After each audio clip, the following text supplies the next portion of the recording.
한양 근교에 자리한 정씨 문중의 저택은 예부터 청렴한 선비들이 대를 이어 살아온 집안이었습니다.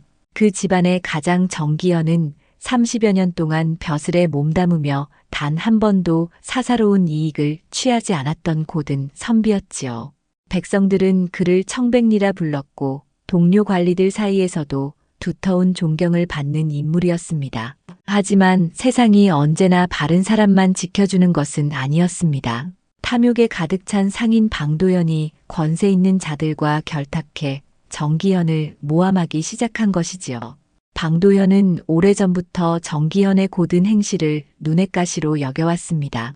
정참봉이 백성들로부터 뇌물을 받았다는 증거가 있어 거짓 고발이 상부에 전해지자 정기현은 하루아침에 관직에서 파직당했습니다. 그뿐 아니라 집안의 재산도 몰수당하는 처지에 놓였지요. 대대로 내려온 서책과 족자, 조상 대대로 물려받은 논밭까지 모조리 빼앗겨 방도연의 손아귀로 넘어갔습니다. 정기현은 억울함과 분노에 가슴이 타들어갔습니다. 무엇보다도 평생 바른 길만을 걸어온 자신이 하루아침에 역적으로 몰리는 현실이 너무도 참담했던 것이지요. 아버님, 부디 마음을 다스리소서. 하늘이 반드시 아실 것입니다. 19살 외동딸 정서연이 병든 아버지 곁에서 애써 위로했습니다. 서연은 어려서부터 아버지의 가르침 속에서 바른 인품을 길러온 규수였습니다. 비단옷을 입고 자랐으되 교만하지 않았고 언제나 예의 바르고 효심이 깊었지요. 그러나 정기현의 몸은 절망과 분노에 무너져 갔습니다. 밤마다 가슴을 치며 통곡하던 그는 마침내 병상에 눕게 되었습니다. 건장했던 몸은 삽시간에 수척해지고 얼굴빛도 누렇게 바랬습니다. 아씨, 부디 기운을 차리셔야 합니다. 15살 시비 춘매가 서연을 붙들며 울먹였습니다. 서연의 어머니는 남편의 몰락 소식을 듣고 충격을 이기지 못해 며칠 전 이미 세상을 떠났던 터였습니다. 이제 저택에는 서연과 춘매만이 남게 되었지요. 아버님, 서연은 병상 곁에 무릎 꿇고 앉아 아버지의 야윈 손을 붙잡았습니다. 정기현의 눈빛은 이미 꺼져가는 등불처럼 힘을 잃어가고 있었습니다. 서연아, 내 딸아. 정기현이 떨리는 목소리로 딸을 불렀습니다. 그의 눈가에 마지막 눈물이 맺혀 흘러내렸습니다. 아버님, 무슨 말씀이든 남겨주옵소서. 서연이 손을 더욱 굳게 잡자 정기현은 마지막 힘을 짜내어 딸을 바라보았습니다. 끝까지 바른 길을 지켜라. 세상이 아무리 어둡고 험하더라도 바른 길만은 저버리지 말거라. 그것이 정기현이 딸에게 남긴 마지막 유언이었습니다. 그는 딸의 손을 꼭 움켜쥔 채 조용히 눈을 감았습니다. 평생 바른 길만을 걸었던 청백리의 최후였지요. 아버님, 아버님. 서연의 절규가 적막한 방 안에 울려 퍼졌습니다. 춘매도 함께 울음을 터뜨렸고 한때 번성했던 정씨 문중의 저택은 깊은 슬픔에 잠겼습니다. 며칠 후 치러진 장례에는 찾아오는 이 하나 없었습니다. 평소 가까웠던 친척들마저 등을 돌렸고 동료 선비들도 자신들에게 화가 미칠까 두려워 발길을 끊었던 것이지요. 결국 서연과 춘매 두 사람만이 쓸쓸히 아버지를 땅에 묻었습니다. 그날 이후 서연 앞에는 막막한 현실만이 놓여 있었습니다. 집까지 내놓아야 할 처지가 되었고 먹고 살 길도 막연했습니다. 그러나 서연의 마음속에는 아버지의 마지막 유언이 깊이 새겨져 있었습니다. 춘매야, 우리가 아무리 어려워도 아버님 말씀만은 잊지 말자. 예, 아씨. 저 춘매, 끝까지 아씨를 모시겠습니다. 두 사람은 서로를 의지하며 새로운 삶을 다짐했습니다. 비록 앞길이 절망으로 가득해 보였지만 바른 길만은 지키겠다는 의지는 꺾이지 않았습니다. 이렇게 하여 몰락한 양반과 규수의 기구한 운명이 시작된 것이지요. 아버님의 3.7일 제사가 끝나고 나서야 서연은 비로소 현실의 참혹함을 온몸으로 느끼게 되었습니다. 평소 자주 찾아와 안부를 묻던 친족들마저 하나둘 발길을 끊기 시작한 것이지요. 그나마 큰아버지 뻘 되는 정승우가 마지막으로 찾아온 것이 다행이라면 다행이었습니다. 그러나 그마저도 냉정한 현실만을 일깨워 주었을 뿐이었습니다. 서연아, 이제 내가 철이 들어야 할 때다. 집안이 이 지경이 되었으니 혼인이라도 서둘러야 하지 않겠느냐. 큰아버지의 말에 서연은 고개를 숙이고 답했습니다. 큰아버님, 아직 아버님 상중이옵니다. 그런 말씀은 상중이라고 굶어 죽을 수는 없는 노릇 아니냐. 현실을 직시해야 한다. 정승우는 무겁게 한숨을 내쉬며 돌아갔습니다. 그 뒤로는 그 어떤 친척도 찾아오지 않았습니다. 이웃들마저 정씨 집안과 엮이는 것을 꺼렸으니 방도연의 세력이 워낙 막강했기 때문에 누구도 감히 몰락한 집안을 도우려 하지 않았던 것이지요.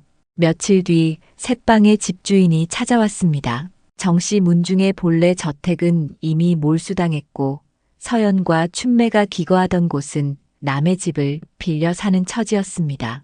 정아씨, 미안하지만 더는 어렵겠소. 집세를 벌써 몇 달째 밀리지 않았소. 집주인의 말에 서연은 깊이 고개를 숙였습니다. 손에 쥔 것이라곤 어머님이 남기신 비녀 몇 개와 아버님의 붓 몇 자루뿐이었지요. 사흘만 여유를 주신다면 반드시 방법을 찾겠습니다. 서연의 간청에 집주인은 못마땅한 기색을 지었지만 사흘의 여유는 내주고 갔습니다. 그날 밤 서연은 춘매와 함께 촛불을 켜고 앉아 깊은 근심에 잠겼습니다. 양반가 규수로 자란 서연이 할 수 있는 일이라곤 바느질 뿐이었습니다. 어려서부터 어머님께 배운 침선 솜씨만은 제법 뛰어났지요. 아씨, 제가 장터에 나가 일거리를 알아보겠습니다. 춘매가 걱정스레 말했지만 서연은 고개를 저었습니다. 아니다, 춘매야. 내가 할 수 있는 일을 찾아보자. 아버님께서 바른 길을 지키라 하셨으니 나도 정직한 방법으로 살아가야 한다. 그날 밤 서연은 결심했습니다. 양반가 규수라는 체면을 내려놓고라도 바느질로 생계를 이어가기로 한 것입니다. 그는 밤새도록 어머님 유품인 비단 조각으로 주머니와 댕기를 지었습니다. 다음 날 이른 아침 서연은 춘매와 함께 장터로 향했습니다. 한때는 가마를 타고 다니던 길을 걸어 내려가는 것이 어색했지만 서연의 마음속에는 아버님의 유언이 굳은 버팀목이 되어주고 있었습니다. 장터에 도착한 서연은 한 구석 자리를 얻어 손수 만든 바느질품을 펼쳐놓았습니다. 지나가던 아낙네들이 신기한 듯 바라보다가 이내 그녀의 정체를 알게 되자 수군거리기 시작했습니다. 저 아씨가 정참봉댁 규수라더라. 아이고, 양반댁 아씨가 장터에 나와 물건을 팔고 있네. 몰락한 집안이라지만 그래도 눈매가 아직도 당당하구먼. 사람들의 수군거림이 따갑게 꽂혔지만 서연은 꿋꿋이 자리를 지켰습니다. 그러나 첫날은 아무것도 팔리지 않았습니다. 둘째 날도 셋째 날도 마찬가지였지요. 그러던 어느 날 저녁, 서연은 아버님의 무덤 앞에 무릎을 꿇고 앉았습니다. 손에는 하루 종일 아무도 사가지 않은 바느질품이 들려 있었습니다. 아버님, 딸이 아직 철이 없습니다. 하지만 아버님 말씀대로 바른 길을 지키며 살아가겠습니다. 비록 지금은 어렵사오나 언젠가는 아버님의 억울함도 반드시 풀어드리겠습니다. 서연의 목소리에는 굳은 의지가 담겨 있었습니다. 곁에서 절을 올리던 춘매도 눈시울을 붉혔습니다. 아씨, 저 춘매가 끝까지 아씨를 모시겠습니다. 우리 둘이 함께라면 무엇이든 해낼 수 있을 것이옵니다. 이튿날부터 조금씩 변화가 일어났습니다. 서연의 바느질 솜씨가 장터에 소문나기 시작한 것이지요. 처음에는 호기심으로 다가왔던 아낙네 하나가 댕기를 사갔고 그것을 본 다른 이들도 하나둘씩 관심을 보였습니다. 이 주머니 솜씨가 곱구먼. 댕기도 참 곱게 만들었네. 사람들의 작은 칭찬에도 서연은 허리를 굽혀 깊이 인사했습니다. 비록 신세는 몰락했으나 예의만은 잃지 않으려 했던 것입니다. 그날 밤 서연은 아버님의 영정 앞에 무릎 꿇고 하루 벌어들인 적은 돈을 올려놓았습니다. 아버님, 비록 작은 돈이지만 제 손으로 정직하게 번 것입니다. 말씀대로 바른 길을 걸어가고 있사옵니다. 서연이 장터에서 바느질품을 내다 판지 어느덧 한 달 남짓 흘렀습니다. 처음에는 호기심 어린 시선만이 있었지만 차츰 서연의 솜씨를 알아보는 이들이 늘어나기 시작했습니다. 그러나 여전히 곱지 않은 눈길을 보내는 사람들도 많았지요. 특히 장터의 다른 아낙네들은 서연을 못마땅하게 여겼습니다. 양반가 규수 출신이라는 이유로 자신들이 괜스레 기 죽는다고 여겼던 것이지요. 저 아씨, 아직도 콧대가 하늘을 찌르네.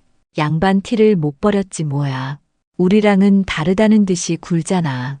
그런 말들이 오가던 어느 날 평소보다 유난히 매서운 바람이 불었습니다. 서연이 정성껏 지은 댕기와 주머니를 펼쳐놓고 손님을 기다리던 때였습니다.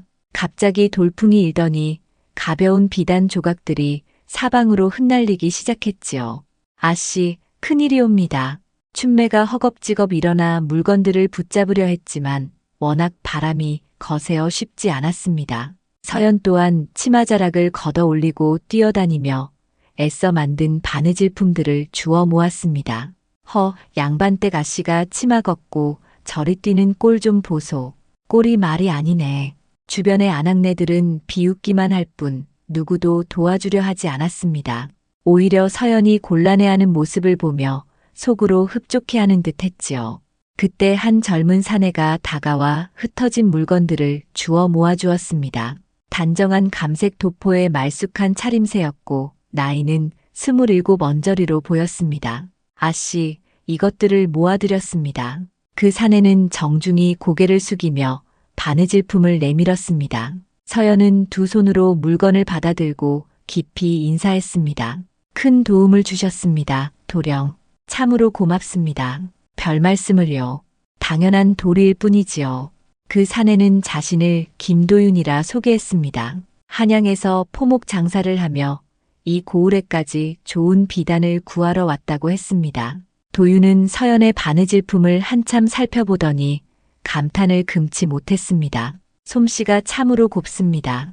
이런 정교한 바느질은 좀처럼 보기 어려운 것이지요. 도윤의 진심 어린 칭찬에 서연의 뺨이 붉게 물들었습니다. 오랫동안 들어보지 못한 따뜻한 말이었기 때문입니다. 과찬이옵니다. 아닙니다. 이 댕기와 주머니 제가 모두 사겠습니다. 도윤은 서연이 내놓은 물건을 전부 사주었고 값도 후하게 쳐주었습니다. 서연은 그 배려에 마음이 따뜻해졌습니다. 도령, 다시금 감사드립니다. 천만에요. 앞으로도 종종 들르겠습니다. 도윤이 떠난 뒤 주변 아낙네들이 서연을 둘러싸며 수군거렸습니다. 저 도령이 누구길래 저리 후하게 사가는 걸까? 우리는 눈길도 안 주더니만 수상한 데가 있지 않나? 아낙네들의 시기 섞인 말들이 이어졌지만 서연은 개의치 않았습니다. 오히려 도윤의 친절함이 마음속에 따뜻한 등불이 되어주고 있었지요. 그날 저녁 춘매가 서연 곁에서 말을 꺼냈습니다. 아씨, 그 도령은 범상치 않은 분 같사옵니다. 말씨도 고우시고 행실도 곱더이다. 그러게 말이다. 참 고마운 분이었지. 서연 역시 도윤에 대해 좋은 인상을 품었습니다. 무엇보다 어려운 처지에 있는 자신을 깔보지 않고 오히려 존중해 준 것이 크게 고마웠습니다. 며칠 뒤 도윤은 다시 장터에 나타났습니다. 이번에는 곱디고 온 비단 몇 필을 가져와 서연 앞에 내밀었습니다. 아씨, 이 비단으로 무엇인가 지어보시지 않겠습니까? 솜씨가 워낙 빼어나시니 좋은 작품이 나올 듯합니다. 도윤의 제안에 서연의 눈빛이 반짝였습니다. 남은 천조각으로만 만들던 것에 비해 질 좋은 비단으로 작품을 지을 수 있다면 훨씬 아름답게 빛날 수 있을 것이었지요. 정말 괜찮으시겠습니까? 그럼요. 대신 완성되면 제가 한양으로 가져가 팔아보겠습니다. 이익은 반씩 나누면 어떨까요? 서연에게는 생각지도 못한 기회였습니다. 좋은 재료로 솜씨를 발휘할 수 있을 뿐 아니라 한양까지 판로가 열리게 된 것이지요. 도령, 은혜에 깊이 감사드립니다. 정성을 다해 지어보겠습니다. 그날부터 서연과 도윤의 인연이 본격적으로 이어지기 시작했습니다. 도윤은 서연의 처지를 알고도 동정 어린 눈빛 대신 존중과 신뢰로 대했지요. 그런 도윤의 진심 어린 마음이 서연에게 큰 힘이 되어 주었습니다. 주변의 눈길은 여전히 차갑고 때로는 식이 섞여 있었으나 서연은 도윤이라는 든든한 벗을 얻은 것만으로도 감사했습니다. 아버님의 가르침대로 바른 길을 걸어가다 보니 마침내 좋은 인연을 만나게 된 것이지요. 서연이 김도윤과 함께 바느질 장사를 시작한 지 2달가량이 지났습니다. 그동안 서연의 솜씨는 장터를 넘어 한양까지 소문이 퍼졌습니다. 도윤이 가져간 댕기와 주머니가 양반가 부인들 사이에서 인기를 끌며 주문이 잇따라 들어오기 시작한 것이지요. 그러나 서연의 처지가 나아지는 것을 못마땅하게 여기는 이가 있었습니다. 바로 방도현이었습니다. 정기현을 몰락시킨 뒤에도 그는 그 딸까지 굴복시켜 자신의 소나기에 넣고자 하는 탐욕을 품고 있었던 것입니다. 어느 날 오후 서연이 장터 한 구석에서 바느질을 하고 있을 때였습니다. 화려한 비단 도포를 걸친 방도현이 준말을 타고 나타나자 장터의 사람들은 일제히 고개를 숙였습니다. 정아 씨, 잘 지내고 있었는가? 방도현이 말에서 내려 서연 앞에 섰습니다. 얼굴에는 음흉한 웃음이 떠올라 있었습니다. 서연은 깊이 고개를 숙여 예를 갖추었으나 마음속으로는 불편함을 감출 길이 없었습니다. 방 영감께서 어찌 이 누추한 장터까지, 허허, 내가 공연히 오겠는가? 그대를 뵈러 온 것이지. 주변 사람들은 웅성거리며 눈치를 살폈습니다. 춘매는 잔뜩 긴장한 얼굴로 서연 곁에 바짝 다가섰습니다. 정아 씨, 내 말 잘 들어두게. 내 아버지 일은 이미 지나간 과거라네. 이제는 앞날을 생각해야 하지 않겠나. 방도현은 서연 주위를 천천히 빙 돌며 말했습니다. 사냥감을 노리는 맹수와도 같았지요. 무슨 말씀을 하시는지 내 첩으로 들어오게. 그러면 이런 고생은 더는 하지 않아도 될 것이네. 비단옷 입고 호의호식하며 살아가면 되지 않겠나. 그의 노골적인 제안에 서연의 얼굴이 하얗게 질렸습니다. 주변 사람들도 숨을 죽이고 지켜보고 있었습니다. 방 영감, 그런 말씀은 차마. 허허, 부끄러워할 것 없네. 내 신세가 어떤지 내가 모를 줄 아는가. 이 더러운 장터에서 품팔이하며 연명하고 있지 않나. 방도현의 말에는 서연을 업신여기는 기색이 역력했습니다. 그러나 서연은 흔들리지 않았습니다. 아버님의 마지막 유언이 마음속에서 울려 퍼지고 있었기 때문이지요. 송구하오나 그런 제안은 받을 수 없습니다. 단호한 거절에 방도현의 얼굴이 순간 일그러졌습니다. 그러나 곧 억지 미소를 지으며 말을 이었습니다. 그래, 갑자기 그런 소리를 들었으니 당황스러울 것이지. 천천히 생각해보게. 너무 오래는 기다리게 말고. 방도현이 떠난 뒤 장터의 공기는 얼음처럼 식어버렸습니다. 사람들은 서연을 향해 복잡한 시선을 보냈습니다. 그의 세력을 아는 이들로서는 서연이 거절한 것이 과연 현명한 일인지 걱정이 되었던 것이지요. 아씨, 괜찮으십니까? 춘매가 떨리는 목소리로 물었습니다. 서연은 손끝이 떨리는 것을 감추려 애쓰며 바느질 도구를 정리했습니다. 괜찮다, 춘매야. 아버님의 유지를 저버릴 수는 없지 않겠느냐. 그날 밤 서연은 아버님의 영정 앞에 무릎을 꿇었습니다. 흔들리는 촛불 아래 서연의 마음 또한 크게 흔들리고 있었습니다. 방도현의 제안을 받아들인다면 당장의 고생은 덜 수 있을 터였습니다. 그러나 그것은 아버님께서 평생 지켜온 절의와 의리를 배반하는 길이었지요. 아버님, 딸이 바른 길을 지키고 있는 것이 맞겠습니까? 때로는 너무 힘겹습니다. 서연의 눈에서 눈물이 흘러내렸습니다. 그러나 곧 눈물을 닦고 고개를 들었습니다. 아니옵니다, 아버님. 아무리 힘들어도 바른 길을 저버릴 수는 없습니다. 아버님의 딸답게 살아가겠습니다. 며칠 뒤 방도현은 다시 모습을 드러냈습니다. 이번에는 가식조차 벗어던지고 노골적인 압박을 가해왔습니다. 정아 씨, 내 말 생각해 보았는가? 송구하오나 제 뜻은 변하지 않았습니다. 서연의 거듭된 거절에 방도현의 얼굴은 완전히 일그러졌습니다. 그는 드디어 본색을 드러내며 차갑게 내뱉었습니다. 좋다. 그럼 두고 보자. 내가 얼마나 버틸 수 있는지 내가 지켜보마. 그가 떠난 뒤 서연의 주변에는 이상한 일들이 일어나기 시작했습니다. 장터에서 자리를 내주지 않으려는 상인들이 나타나고 서연의 물건을 사려던 손님들마저 갑자기 발길을 돌렸습니다. 아씨, 이상하옵니다. 어제까지만 해도 다들 관심을 보이시더니 춘매의 말에 서연은 이미 짐작하고 있었습니다. 방도현이 뒤에서 손을 쓴 것이 분명했지요. 그러나 서연은 굴복하지 않았습니다. 아버님의 가르침을 저버리느니 차라리 더 큰 고생을 감수하겠다고 마음을 굳혔습니다. 세상이 등을 돌린다 해도 자신만은 바른 길을 지켜나가리라 다짐했지요.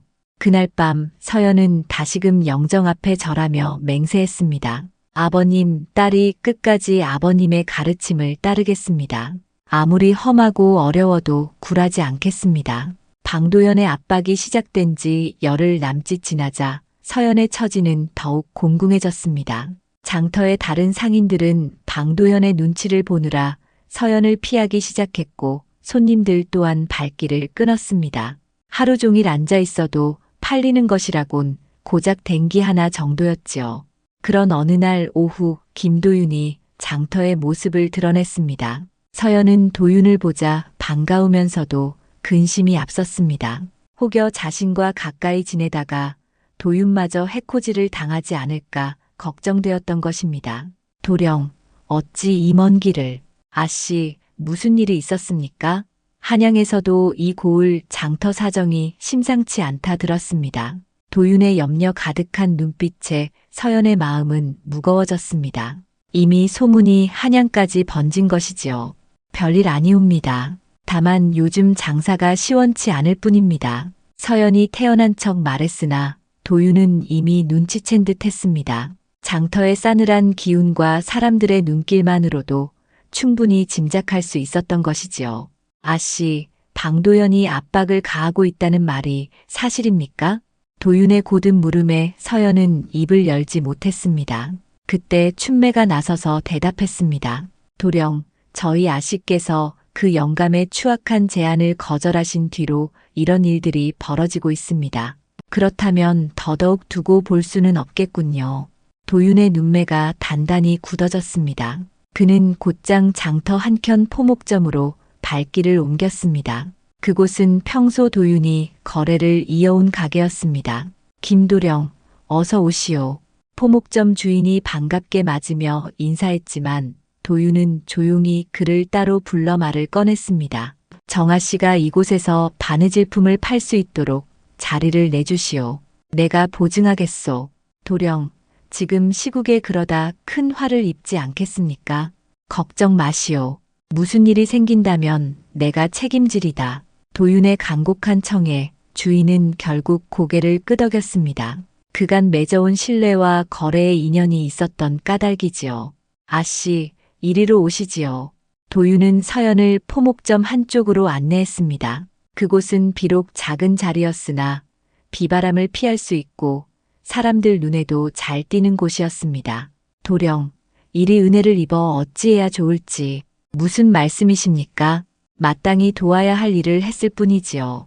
도윤의 배려에 서연의 가슴은 따뜻해졌습니다. 온 세상이 등을 돌린다 해도 자신을 도와주는 이가 있다는 사실이 얼마나 큰 힘이 되는지 새삼 깨달았습니다. 며칠 뒤 놀라운 변화가 일어났습니다. 처음엔 몇몇 아낙네들이 눈치를 보며 몰래 바느질품을 사갔는데 차츰 그 수가 늘어나더니 이윽고 장터 곳곳에서 입소문이 나기 시작한 것입니다. 아씨, 이 주머니 참 곱게 만드셨구려. 댕기도 새기며 바느질이며 하나같이 정갈하오. 사람들은 서연의 솜씨를 칭찬하며 기꺼이 돈을 내고 물건을 사갔습니다. 서연은 매번 허리를 굽혀 감사 인사를 드렸습니다. 어느 날 저녁 한 아낙네가 서연에게 다가와 낮은 목소리로 말했습니다. 아씨, 저희가 아씨를 도와드리고 싶습니다. 아씨의 고든 마음씨를 우리가 왜 모르겠습니까? 무슨 말씀이신지요? 방 영감의 횡포야 우리도 잘 알지요. 허나 감히 맞설 용기가 없었을 뿐입니다. 아씨가 당당히 버티시는 모습이 참 대견스럽습니다. 그 말에 서연은 목이 메었습니다. 겉으로는 차갑게 군다 해도 속으로는 자신을 응원하는 이들이 있었던 것이지요. 고맙습니다. 진정 고맙습니다. 이제 곧 더 많은 이들이 찾아올 것입니다. 규수 아씨의 손재주가 남달라 소문이 자자하옵니다. 실제로 그 말대로 서연의 바느질품을 찾는 사람들이 날로 늘어났습니다. 인근 마을 아낙네들까지 일부러 발걸음을 옮겼습니다. 도윤도 한양에서 꾸준히 주문을 받아와 서연에게 맡겼습니다. 양반과 부인들 사이에서 서연의 솜씨가 점점 널리 알려진 덕분이지요. 아씨, 한양의 김 부인께서 치마 저고리를 주문하셨습니다. 최고급 비단으로 지어달라 하셨습니다. 정녕 그렇습니까? 제가 감히 그런 큰 일을 맡아도 되겠습니까? 물론이지요. 아씨의 솜씨를 믿고 맡기는 것 아니겠습니까? 도윤의 격려에 서연은 더욱 정성을 다해 바느질에 임했습니다. 하루 종일 바늘을 잡아 손끝이 성할 날이 없고 눈이 침침해졌지만 마음만은 가벼웠습니다. 그날 밤 서연은 춘매와 함께 하루 번 돈을 세어보았습니다. 며칠 전만 해도 상상조차 못할 만큼 넉넉해졌습니다. 아씨, 이제는 정말 살아갈 수 있을 듯합니다. 그러게 말이다, 춘매야. 다 도와주신 분들 덕분이지. 서연은 그날 번 돈을 정성스레 향상 앞에 올려두고 아버님의 영정 앞에 무릎을 꿇었습니다. 아버님, 바른 길을 지키니 이렇게 도와주시는 분들이 나타났습니다. 비록 작은 희망일지라도 이 불씨를 결코 꺼뜨리지 않겠습니다. 서연의 마음속에는 새로운 희망이 움트고 있었습니다. 방도연의 압박에도 굴복하지 않고 바른 길을 걸으니 뜻밖의 도움의 손길들이 이어진 것이지요. 비록 앞날이 여전히 험난하다 하더라도 이제 혼자가 아니라는 사실이 서연에게는 큰 힘이 되었습니다. 서연의 바느질품이 인기를 얻고 장사가 나날이 번창하자 방도연의 분노는 하늘을 찌르듯 커져갔습니다. 자신의 권세로 조금만 눌러도 쉽게 무릎 꿇을 것이라 여겼던 서연이 오히려 더욱 기세를 올리고 있는 모습이 그에게는 참으로 불편했지요. 어느 날 아침 관아의 아전 둘이 장터에 나타났습니다. 그들은 곧장 서연이 있는 포목점 쪽으로 발걸음을 옮겼습니다. 정서연이라는 자가 누구냐? 제가 정서연이옵니다. 서연이 정중히 예를 올리자 아전 하나가 두루마리를 펼쳐 보였습니다. 관청에서 내린 세금 고지서다. 장터에서 장사하는 자는 모두 상업세를 내야 하니라. 내민 고지서에 적힌 액수를 본 서연은 놀라움에 눈을 크게 떴습니다. 다른 상인들이 내는 것의 몇 배에 달하는 거액이었기 때문이지요. 이렇게 많은 돈이라니요. 법이 그러하니 일주일 안에 납부하라.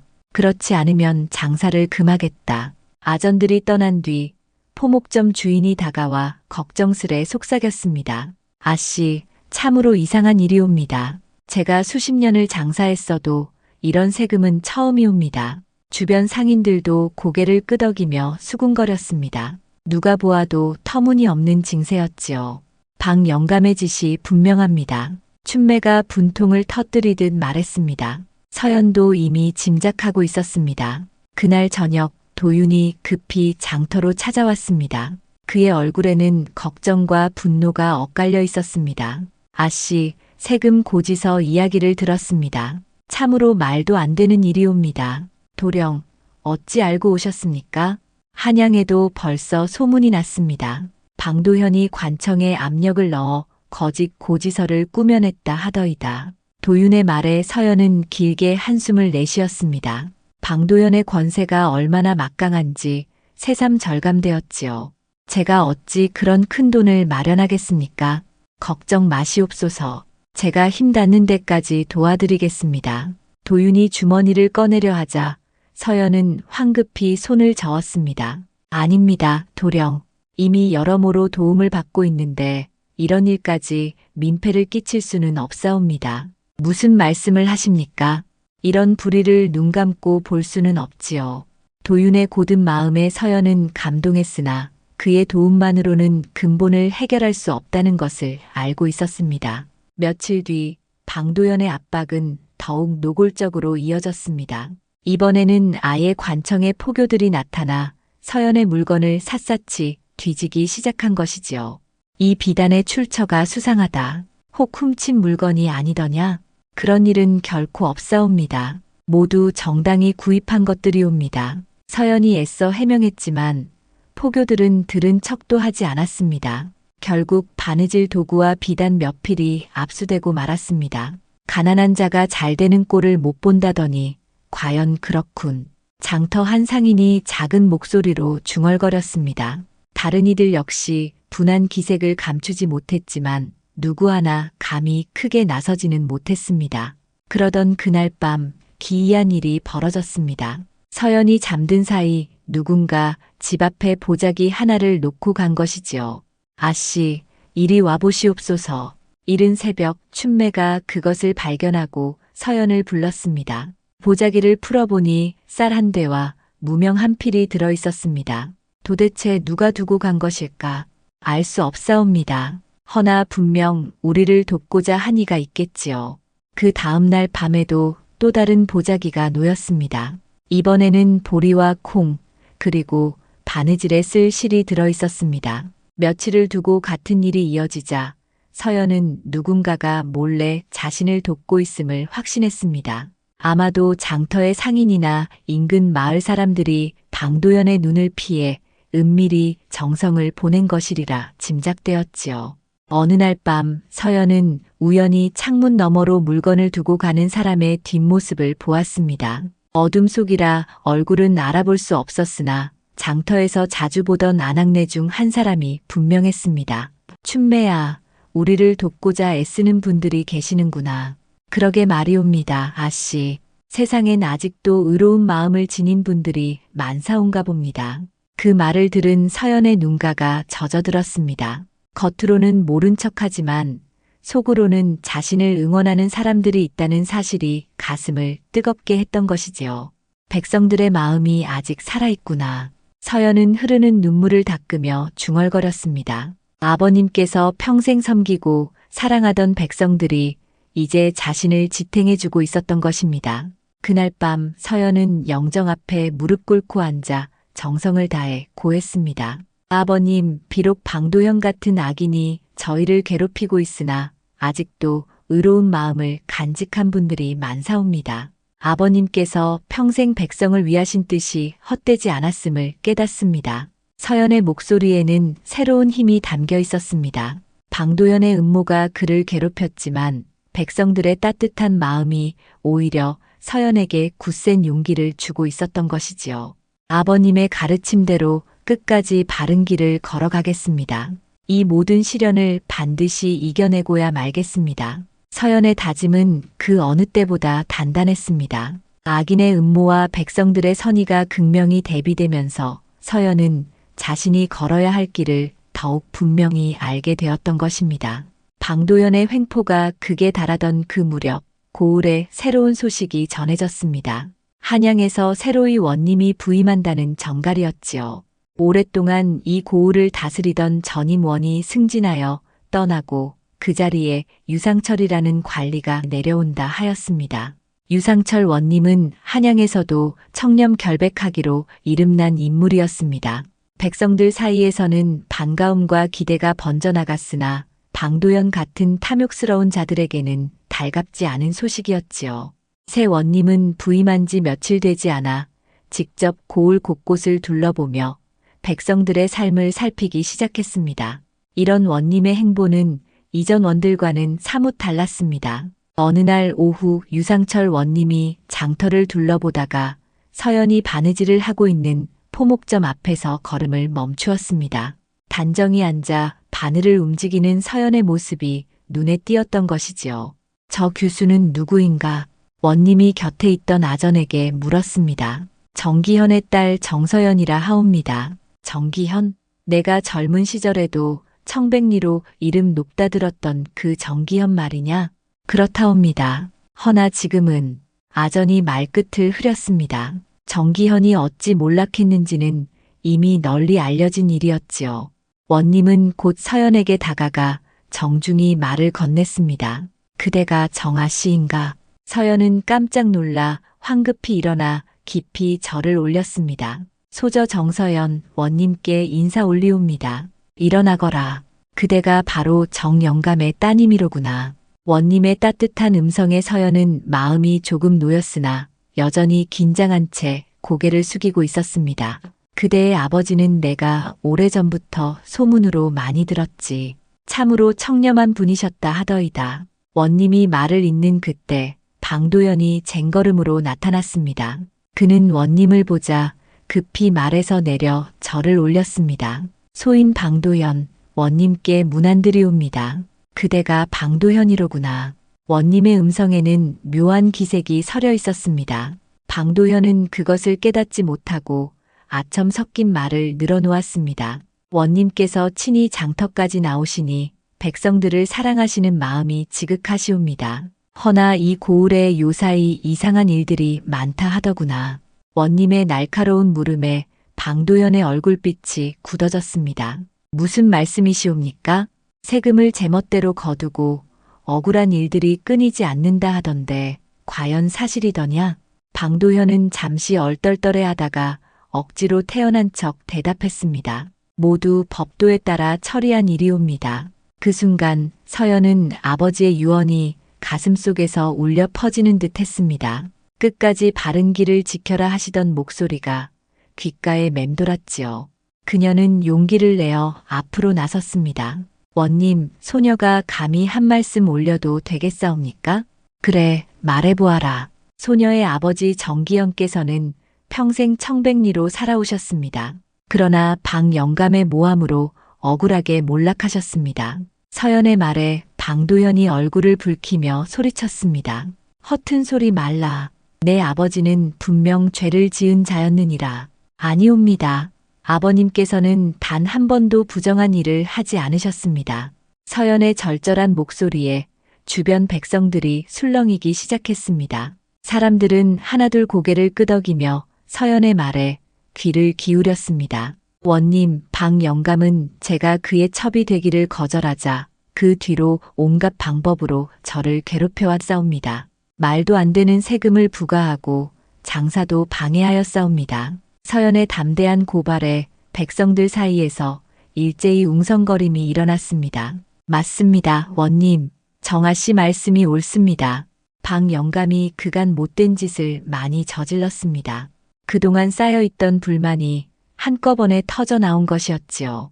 이런 망언들이 방도현이 변명하려 하자 원님이 손을 들어 제지했습니다. 충분히 들었다. 방도현, 당장 관하로 따라오라. 원님, 소신이 무슨 죄를 지었다 하시옵니까? 조사를 받아야 할 일이 산더미처럼 쌓여있도다. 원님의 준엄한 명령에 방도현은 어쩔 수 없이 포졸들에게 이끌려갔습니다. 그 뒤로 관청에서는 철저한 조사가 시작되었습니다. 원님은 정기현의 옛 사건부터 방도현의 최근 행적까지 하나하나 살폈습니다. 며칠 뒤 조사 결과가 나왔습니다. 정기현에게 씌워진 누명은 모조리 조작된 것임이 드러났고 방도현이 그동안 저지른 각종 비리와 불법 또한 적나라하게 밝혀졌습니다. 정기현은 억울하게 몰락한 것이 분명하다. 방도현의 죄상 또한 명백하도다. 원님의 판결이 내려졌습니다. 방도현은 모든 관직에서 쫓겨나고 부당하게 취득한 재산은 전부 몰수되었습니다. 그 가운데 정기현에게서 빼앗은 토지와 재산은 서연에게 돌려주라는 명이 따랐습니다. 정서연, 내 아버지의 억울함이 이제야 풀렸도다. 그리고 내가 보여준 용기에 감사한다. 원님의 말씀에 서연은 눈물이 그렁그렁 고인 채 깊이 절을 올렸습니다. 원님의 은혜, 평생 잊지 않겠사옵니다. 그날 저녁 서연은 아버지의 무덤 앞에 무릎을 꿇고 앉았습니다. 아버님, 드디어 아버님의 억울함이 풀렸습니다. 끝까지 바른 길을 지키라는 말씀을 따르니 하늘이 도와주셨습니다. 서연의 목소리는 기쁨과 감사로 떨렸습니다. 긴 고난의 터널을 지나 마침내 정의가 승리하는 순간이었지요. 유상철 원님의 공정한 판결이 내려지자 고을에는 새로운 바람이 불기 시작했습니다. 방도현의 몰락은 하루아침에 이루어졌습니다.